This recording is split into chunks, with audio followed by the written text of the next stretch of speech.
Hello everyone. आज हम the diary of a young girl written by Anne Frank की summary को discuss करेंगे। इस डायरी में एनी फ्रैंक ने एक रियल पिक्चर शो की है कि हिटलर के एडमिनिस्ट्रेशन में जो ज्यूज पीपल थे उन लोगों की क्या कंडीशन थी। अपने ही घर में वो कैसे एक कंसंट्रेशन कैंप में रहने पर मजबूर हो गए थे।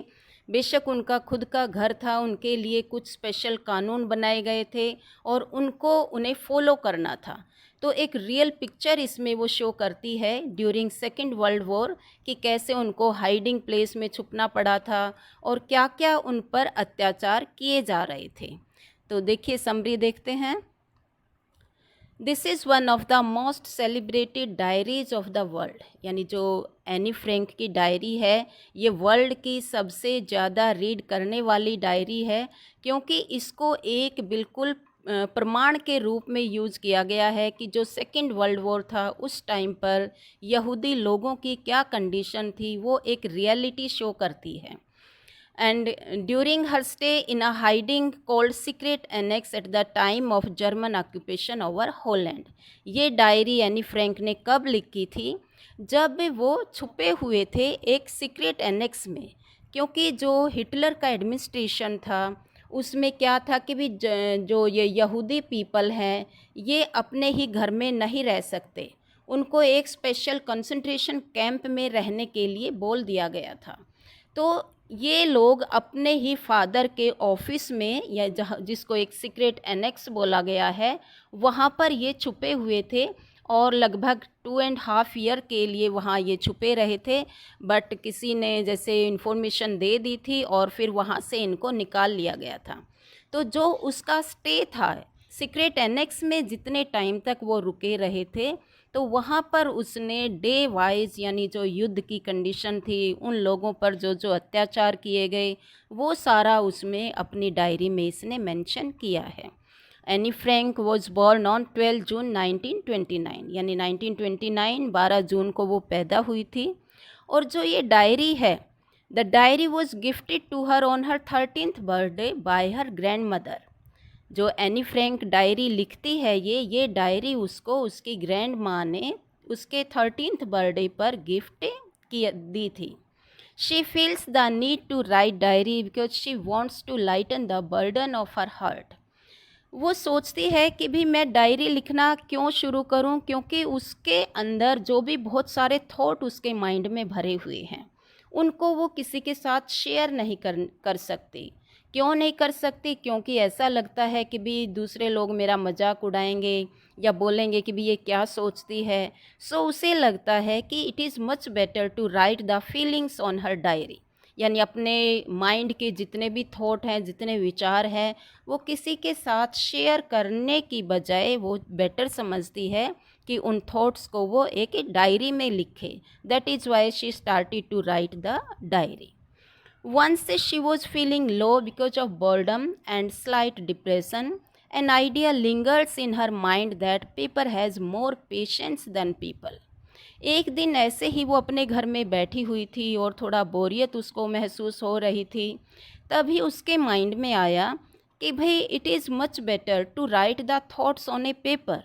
उसे लगता है कि भी अगर वो अपने थॉट किसी इंसान के सामने शेयर करेगी तो ज़रूरी नहीं उसके विचार उस व्यक्ति को पसंद आए या उसको वो मन से सुने। तो उसे लगता है कि पेपर एक ऐसी चीज़ है जो बिना कोई क्वेश्चनिंग किए वो उसके थॉट्स को, उसके माइंड के सभी विचारों को वो पेशेंस के साथ सुनता है।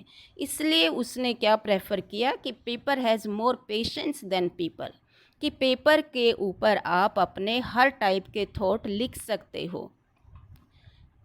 She explains that she decides to write diary because she doesn't have any friend, यानी वो बिल्कुल क्लियरली बताती है कि डायरी लिखने का फ़ैसला उसने क्यों लिया, क्योंकि उसका कोई फ्रेंड नहीं है। यानी वो ये कहना चाहती है कि रियलिटी में उसके लगभग 30 फ्रेंड्स हैं, उसके पेरेंट्स हैं, उसकी 16 ईयर ओल्ड सिस्टर है, आंट्स हैं, लेकिन कोई भी व्यक्ति ऐसा नहीं है जिसको वो एक ट्रू फ्रेंड बोल सके। And in the absence of a true friend she decides to write the diary. क्योंकि उसको ऐसा नहीं लगता कि भी उसका इनमें से कोई भी सच्चा दोस्त है, और वो काफ़ी अकेला महसूस करती है क्योंकि अपने मन का हर विचार वो इन लोगों के साथ शेयर नहीं कर सकती। इसीलिए उसने फ़ैसला किया कि भाई अब मैं डायरी लिखना स्टार्ट करती हूँ, क्योंकि in the absence of a true friend she finds diary as a much better option. Next is, she writes that she is deeply attached to her grandma who died in 1942 due to prolonged illness. अब वो ये भी बताती है कि अपनी grandma के साथ वो बहुत ही ज़्यादा अटैच्ड थी, लेकिन 1942 में उनकी डेथ हो जाती है बीमारी की वजह से। And she shares with kitty about the school results and her mathematics teacher mister casing. अपनी डायरी, जिसका नाम भी उसने दिया है किटी, उसमें वो अपने रिज़ल्ट्स के बारे में भी बताती है और स्कूल में जो उसके मैथमेटिक्स के टीचर थे उनके बारे में भी बताती है कि कैसे एनी ने उनको परेशान किया। Annie talks too much in her class that annoys Mr. Kissing. After several warnings, he gave her punishment in the form of writing an essay on a chatterbox. Any बहुत ज़्यादा बोलती थी क्लास में, यानी ये सारी चीज़ें वो अपनी डायरी में लिखती है डे वाइज। और क्या कहती है कि क्योंकि मैं बहुत ज़्यादा बोलती थी, इसलिए जो मैथ के टीचर थे मिस्टर किसिंग, उन्होंने मुझे पनिशमेंट दी। एंड एज ए पनिशमेंट उनको एक ऐसे लिखना था जिसका टाइटल था अ चैटर बॉक्स। अब एनी कहती है कि भी मैंने ऐसे बहुत ही अच्छे से लिखा, उसमें वैलिड पॉइंट्स वो शो करती है। And she shows that in कि जो बोलने की हैबिट है दैट इज़ इनहेरिटेड, वो बिल्कुल क्लियरली शो करती है। My mother talks much that is why I also talk, क्योंकि जो इनहेरिटेड ट्रेट्स होते हैं उनका कोई इलाज नहीं हो सकता, इसलिए वो कहती है क्योंकि मेरी मदर बोलती है और उनकी बोलने की हैबिट मेरे साथ है, that is why I talk too much. She gets another punishment again. After punishment, जब एनी अपनी इस हैबिट को कंट्रोल नहीं कर पाती है तो मिस्टर किसिंग ने उनको एक और ऐसे लिखने को दिया एज ए पनिशमेंट, और इस ऐसे का उन्होंने टाइटल दिया quack quack quack. But she writes it in a words with support of her friend Sen. अब देखिए, एनी बहुत ही वैलिड पॉइंट देती है और उसको लिखने का लिटरेचर में बहुत ही उसका मतलब इंटरेस्ट भी है, और इस टॉपिक पर भी वो बड़े अच्छे से वैलिड पॉइंट शो करते हुए ये ऐसे लिखती है। बट शी राइट्स दिस ऐसे in the form of A words, यानी पोएम की फॉर्म में वो इस ऐसे को लिखती है और अच्छे रीजनेबल पॉइंट्स वो इसमें देती है। ये ऐसे मिस्टर किसिंग ने उनको पनिशमेंट की फॉर्म में दिया था और वो चाह रहे थे कि भी उनके ऊपर ये जोक बनेगा, लेकिन एनी के ऐसे को पढ़कर मिस्टर किसिंग के खुद के थॉट चेंज हो गए और वो खुद पॉजिटिव वे में उस ऐसे को लेते हैं और उन्होंने खुद में अपना व्यवहार को चेंज कर लिया। यानी वो एनी को अब कभी कभी मजाक की करते हुए भी नज़र आते थे।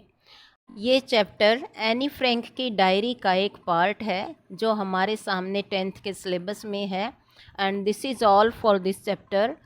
अगर आपको और किसी चैप्टर से रिलेटेड वीडियो चाहिए तो you can comment in the comment box. Do like and share the video.